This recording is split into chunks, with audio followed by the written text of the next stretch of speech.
That's for your physical health. Imagine your mental health. It's not even a concept. We were practicing mental health, and actually it's not the Western world who even brought us into it. No one taught me the word for sex growing up. You can't be loud. I mean, if I stuck to all those things, then I wouldn't be a psychiatrist right now. Do you get what I mean? So, hi, welcome to Secrets Worth Sharing, a series all about having difficult conversations but with serious joy. This episode is specifically about cultural sensitivity in a British Asian context, and we're focusing specifically on Tamil and Vietnamese narratives. I'm joined by the lovely Anuja. hi everyone, I'm Anuja. I am a doctor in East London and a practicing psychiatrist specialising in child and adolescent mental health services. But more importantly, I'm a Director of ANBU UK, and ANBU UK stands for Abuse Never Becomes Us UK, a non-profit organisation, a UK registered charity that support adult survivors of childhood sexual abuse within the Tamil community. We're going to be talking a lot about ANBU's work, but specifically also about cultural differences in disclosing, in support services, family narratives and education. Before we start, we just want to describe a little bit about what Tamil and Vietnamese is, just so for people who aren't really aware of these parts of the world and where their prevalence is in Britain. So did you want to start by explaining a little bit about what Tamil actually is? So Tamil is a language. In terms of our charity, predominantly the Tamil diaspora from Eelam Tamil, so from Sri Lanka. Because of the war conflict that was going on in Sri Lanka and the genocide, there was forced migration. So that's why a lot of Tamil people then had to move to countries that would allow them to seek asylum. So Canada, Australia, Europe, particularly the UK, that's why there's a lot of Tamil people in London. Different generations are affected in different ways by the war, and certain impacts of the trauma has gone down generations. And it's interesting because when we were talking off camera, there was so much similarities with the Vietnamese context as well, because of the war in Vietnam, a lot of people were forced to migrate. And just for a bit of rough numbers, though we know statistics are never 100% accurate, there's roughly 55,000 Vietnamese people living in the UK. And there's roughly 200,000 Eelam Tamils living in the UK as well. So it's quite interesting because even though the numbers are quite different, there's still a lot of those similarities. And obviously being Tamil or Vietnamese living in the UK brings a whole nother dialogue to it as well. The first thing I kind of wanted to touch on was intergenerational trauma, this forced migration, and how that can sometimes play out in child sexual abuse. We usually divide it into collective trauma and individual trauma. So there's the collective trauma, which is the impact of the war in Sri Lanka. It's sort of normalised in our identity as Tamil people. Our parents don't talk about it. They were forced to migrate, and actually because they had to try and survive, they did everything they could to try and survive in a country where English isn't their first language, where they're financially struggling. A lot of them don't have degrees. They were trying to get any sort of jobs that they could, etc. So then when someone who has been impacted by childhood sexual abuse then discloses to their parents or their families, they find it difficult to understand how that can impact a child or even an adult survivor of CSA. Because to them, they had to hear shellings, they had to hear bombs. There was so many disappearances, unexplained disappearances in Sri Lanka, etc. They dealt with that by internalizing it, compartmentalizing, and trying to survive in their host country. So when they now have a disclosure from a survivor, they don't understand how they can have mental health difficulties from that, and how to have those conversations about CSA. Yeah, this is really resonating with me as well. I remember when I was first disclosing and someone in the Vietnamese family said, unfortunately, everyone else is just going to see this as a drop of water in an ocean of trauma that they've already gone through, you know? And at the end of the day, like, you're physically safe, you weren't at risk from dying, like, you didn't have to, like, cross an ocean to get here, all of these kinds of things. So, like, even though the thing you went through is bad, like, no one's going to see it as that bad.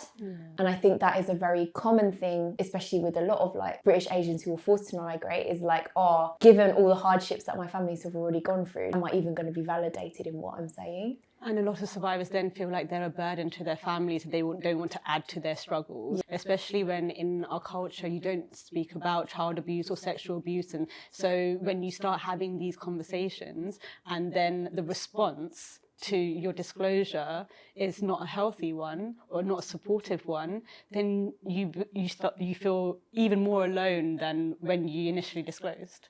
And you also doubt yourself, I think. There's a lot of risk of that because it's like, oh, is what I went through even bad? Oh, did I even go through it? Oh, should I even bother telling my family if they're not even going to respond to it very well anyway? Maybe I should keep it silent. And as we often see, those patterns happen again and again. And actually then it allows the person who's abusing to repeat without getting caught. Sometimes people feel as if it's the perpetrator that has silenced the survivor, and it's not just a perpetrator at times. Sometimes it can be your own family, it can be friends, your community, etc. I've personally gone through sexual harassment. I remember one occasion when I was told, don't tell anyone. That was the first line that was said to me when I disclosed. So, you know, you can be silenced even by the person that you're disclosing to. And that's the thing that we need to avoid. And that's why we need to have these healthy conversations about it.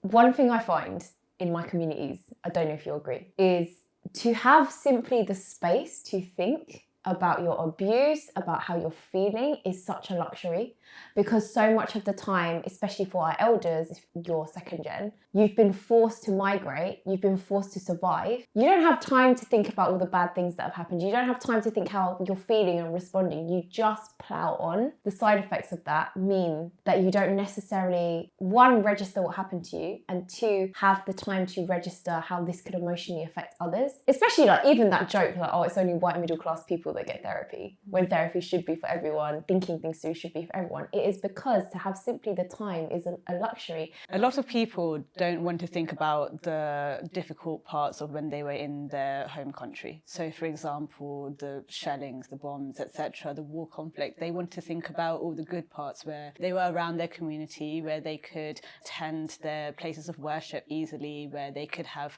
fresh fruit, vegetables, seafood, and sun. So they want to think about those times and those memories. So it's also the want to process. And that's why it's really important to promote therapy in a way that actually sometimes when you haven't processed it, it comes out in different ways. And for example, in the Tamil community, there is a lot of alcohol dependence. And then from that, there's domestic abuse. People are going down the unhealthy coping mechanisms route because they haven't been given that safe space to explore their feelings, to sit with their feelings, to have that safe space where they can talk about how they genuinely feel. So they close up and they become guarded and they compartmentalize, but actually it's having an effect on their families, it's having an effect on the next generation and the generation after that. Even when someone makes a disclosure, a lot of people don't know what to say to them. And so sometimes it's just even telling people, actually just saying I believe you, or just actively listening or being next to someone in itself is therapeutic. Recently, we had a research symposium. This was the first time I even saw quite a few South Asian researchers presenting research about the South Asian community. And there was a lot of discussion about honor and shame. And this is, again, culturally specific. I think to put it bluntly in a way that loads of people will understand is we Vietnamese, we have our own health practices. God knows the amount of medicated oil I carry in my bag all the time. Like, we have our own ways of healing. Typically, the route that a lot of people will reach a doctor is a lot later on in their illnesses than other cultures, because there is that kind of culture of, oh, well, we didn't have healthcare systems that were free in our country. So we're used to like getting that holistic healthcare, doing our own remedies to delay having to go to a doctor. That's for your physical health. Imagine your mental health. It's not even a concept. Sometimes it can feel so far away. Actually, we didn't have the words for mental health in the Vietnamese and, Eelam Tamil culture, but actually we were practicing mental health because when we were going to a priest in a temple or a church, that was spirituality. That was, when we look at Hinduism or Buddhism, mindfulness, yoga, etc., came from sort of religious or cultural backgrounds. So we were practicing mental health, and actually it's not the Western world who even brought us into it. We were doing that. We just didn't call it mental health. It's about actually naming it and saying, this is what we were doing. So we were practicing it even back then, and it's just about promoting it in a culturally sensitive way. I think it's difficult because I see so much of the Vietnamese response to this as being like joy and smiling through the pain. Yeah. And I don't know if that It's a trauma response. Yeah. It is, because it's survival, right? If you just compartmentalize and, if you just smile through the pain, it's like fake it till you make it. It's the same concept. It doesn't mean that people aren't spiritual or, mental health is everyone's health, right? Yeah. So it's just about finding what's right for you. I just wanted to talk a little bit about disclosure itself in different cultural contexts, how this can be made more challenging. I can start by sharing a bit about the Vietnamese community. This notion that if you're telling something so deep and so dark and so shameful, that it should be something that's concealed. And particularly when I was disclosing to Vietnamese people, the first thing they'd say is, okay, you can forget about it now. And then instantly move on to being like the happy, jolly face. Even though that pain was there, they were able to put on this face and ignore it because that's just what you do. I've had questions like, obviously you're going to have the abuser at the wedding, right? Like, what are people going to say? The notion less became of like how to protect me, but more to how to protect the family reputation. And within that instantly meant the abuser who was in the family. And not only that, but when you have disclosures and you're already doubting yourself and you don't have the language for the thing that you've went through, it becomes less of a concept that you're thinking about. So your abuse kind of gets invalidated. 100%. There's two things there. So one is the victim blaming culture. And then the second thing is protecting the abuser. And so if we look at victim blaming culture, even within the Tamil community, for example, when I was growing up, I was told, sit with your legs together, don't challenge your elders, you can't voice your opinions, you can't be loud. I mean, if I stuck to all those things, then I wouldn't be a psychiatrist right now. Do you get what I mean? So actually, it was because I was a loud person and I would challenge people that I went into the career that I did. Yeah. But imagine, like, someone's potential can really be affected by what the community is saying to you. For example, when they're telling you how to dress, how to speak, etc. Even if the abuse hasn't happened yet, it's already a victim blaming culture that's already been cultivated. And then when someone discloses, don't tell anyone, this will bring shame to the family, why didn't you say anything at the time, why didn't you speak out, why didn't you report it, etc., comes out. And then at the same time, oh yeah, the abuser's coming to the wedding, right? Oh, the abuser just got married, right? Or even gaslighting sort of comments such as, that didn't happen, or you're lying, I don't believe you. Even that is a defense, because parents are in denial sometimes, a lot of the time. It's the shock, it's the denial, it's every stage of grief that you could imagine possible, because it is a loss. You don't ever want your child to ever, for their boundaries to ever be crossed. And so to accept that and the fact that you couldn't protect them, that is something that's huge. The fact that you couldn't protect your child.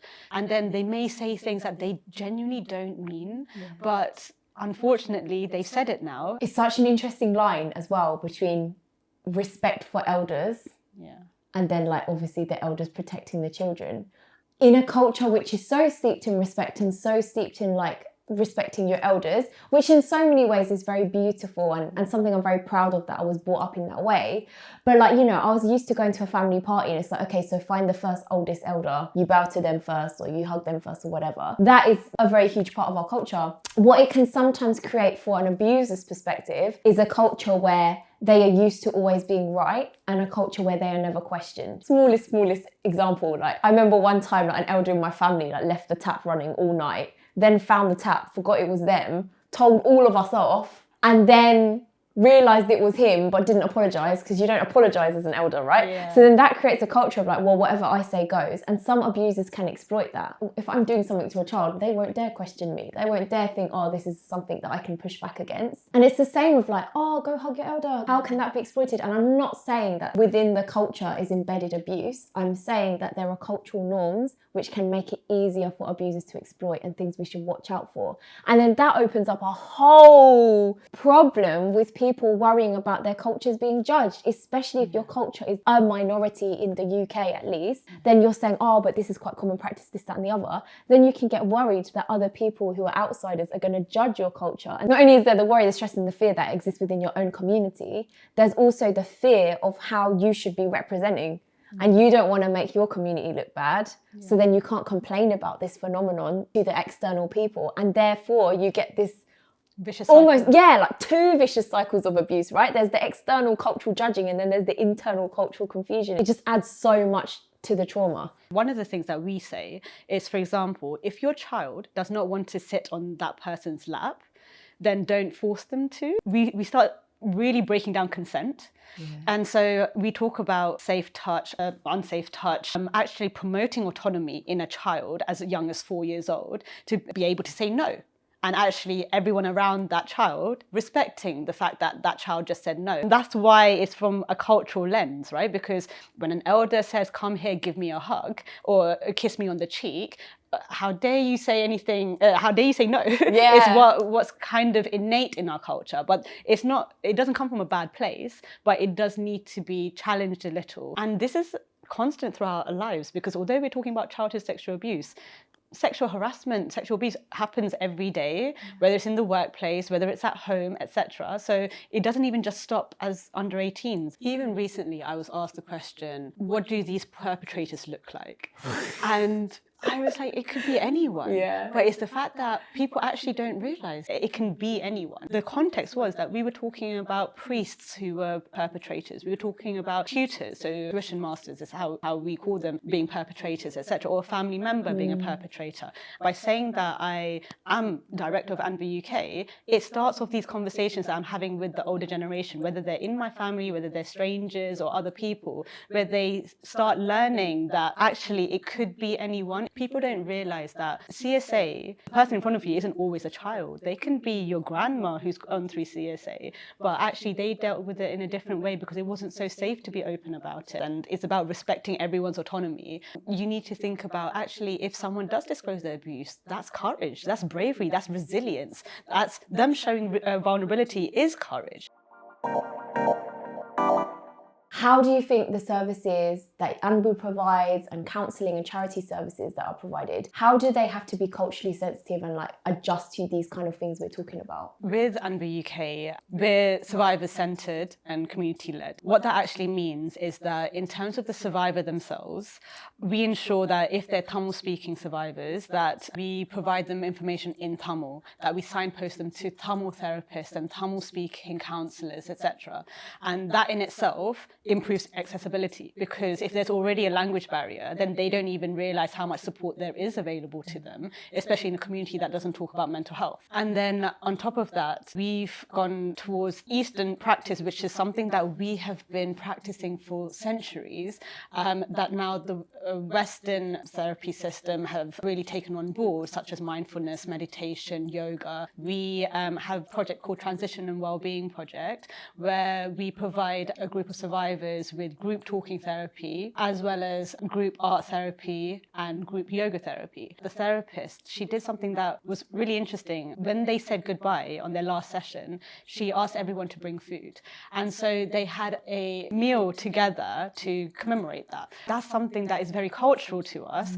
But in Western practice, there is that client-patient sort of relationship where you don't go past that boundary. So the fact that we were able to incorporate that made people feel more comfortable and at home. And I think that's the thing people so often forget, right? You're not just providing a service in a language. That, of course, is a huge part of it, but you're also culturally translating a lot of difficult issues. How do you even talk about this when there's not even the language for it? Like, even if I chose to have therapy in Vietnamese, which I wouldn't because my Vietnamese isn't that amazing, but even if I did choose to have that, no one taught me the word for sex growing up. Like, Same. I was brought up with my family. They're not going to give you sex ed, and then certainly not going to talk about sex, and certainly not in Vietnamese. Yeah. So then how do you even begin to find that word to then backwards communicate, oh, this is what's happened to me? And then similarly with the therapy, you want someone who's able to culturally translate not just the language, but oh, okay, there's a lot of hierarchy within families. So what does it mean if a younger's talking up to an elder and disagreeing with them about how they've responded to things? Like, that's an absolute no-go.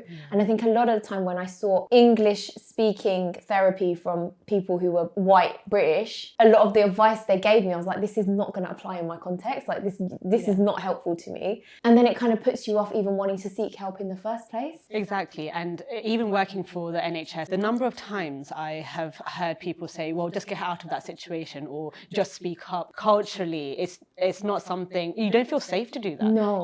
Your boundaries have already been violated when you've gone through CSA. And then on top of that, you're being told to stop speaking. And there's a lot of gaslighting as well, etc. But what we do is we don't judge them for that, and we work with that. And we start asking them, where does that come from? why do you believe this? And then start changing their perception. I'll give you an example. We went to a temple. We were talking to a parents group. At the beginning, they were basically like, how dare you come to a temple, a holy place, and talk about sex? How dare you talk about abuse? But actually, by the end of the workshop, they were so grateful. And we did it in such a sensitive way as well, because it's not about judging the older generation, especially when they have gone through so much to even survive in the turmoil that they had to in Sri Lanka and here by even migrating. So it's about having no judgment, testing the waters in a way, and trying to change their perception. We would do role plays as well. We always have a trained facilitator, whether they're a counsellor or a therapist,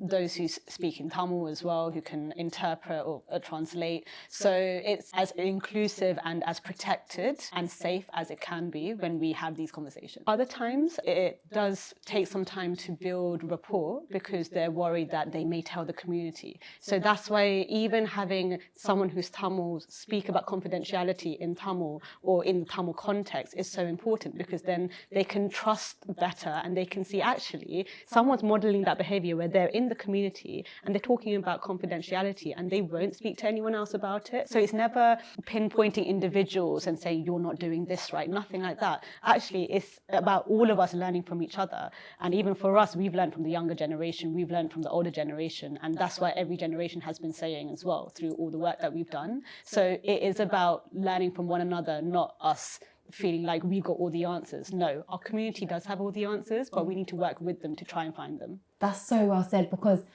anytime you have a situation of child sexual abuse, there are multiple generations involved, even if it's child on child abuse, because the people who are responsible for signposting and responding to that are typically from different generations as well. So you need to have at least 3 generations of dialogue, because that's the only way to make it sustainable, to stop it from happening again as well. We learned from this by producing MDAG. So MDAG stands for Multidisciplinary Advisory Group, and it's all the leads from Tamil organisations that do any work regarding mental health, for example, or child abuse. So they may be therapy services, safeguarding leads, forensic psychiatrists, etc. And we would share best practices with each other and the challenges that we've faced in providing our service. But then we started open dialogue, and open dialogues is about bridging that gap between generations so that we understand our parents better, we understand our grandparents better, etc. But they can also understand us better, and improving that communication between generations.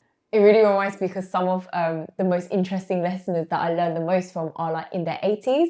Yeah. Shout out to all of you. I learned so much from them about people growing up in an age where this was completely under talked about. And actually they have so much more experience of navigating the silence than I do, for someone who like disclosed when they were in their teens. So it's really interesting to see how that learning is still relevant today for younger people. It's just maybe it's not quite the same language, or we have phones now or whatever, but those sentiments are still there. Even with that, it's so interesting when you divide it between communities. When you look at the Jewish community, they of course went through a genocide. Ukrainian communities, Syrian communities, Tamil community. Sometimes we may be a generation behind, but we can see from other generations, from other communities, how things can progress, what the challenges can be, and what space there is for the work that we do. So we also learn from other communities. The fact that we're saying that there are so many similarities between the Vietnamese community and the Tamil community. And it's realizing that different cultures, different communities, they have got a very different experience, and a lot of the time sometimes harder experience than what you might consider the average. And a way to work with communities is to break down, okay, this is the service I provide, this is the advice we typically give in XYZ situations, and you put all those bullet points down. Then you take that to the different communities and you say, okay, where might there be a barrier in the advice I give? So for example, we talked about police. If you're to say, okay, the first point of call should be the police, how is that going to be disastrous in a lot of cases to different communities? If you're going to give them advice about how to talk to their family, have you considered hierarchy? Have you considered religion? Have you considered all the different ways this might be a barrier for different cultures and communities? And make sure that you have those different avenues available, as well as people who speak their language, who look like them or who understand the culture, if not fully available for one-to-one service, at least to have them consulting you on the service that you do provide. That's why focus groups and peer reviews are so important. Exactly. Just for that, because, you know, I wouldn't know everything about the Vietnamese culture. You wouldn't know everything about the Tamil culture. So the fact that I've learned learned so much. Yeah, even me talking to too. you. Do you see what I mean? Yeah, So yeah. it's actually just having someone who represents that community or people that represent that community also helping you address such topics. Well, Anuja, you've given us a lot to think about. I just want to say thank you for making this such a safe space, because honestly, you and everyone here have made this such a lovely environment to even discuss such a sensitive topic. Oh, thank you. Thanks for bringing your joy as well. Thank you for having a difficult conversation with serious joy, and see you next time. Bye. If you want more bite-sized content, we also have a webisode version of this episode called The Secret's Out, which focuses on more do's and don'ts for your own conversation. Find us on YouTube or by going to www.secretsworthsharing.com.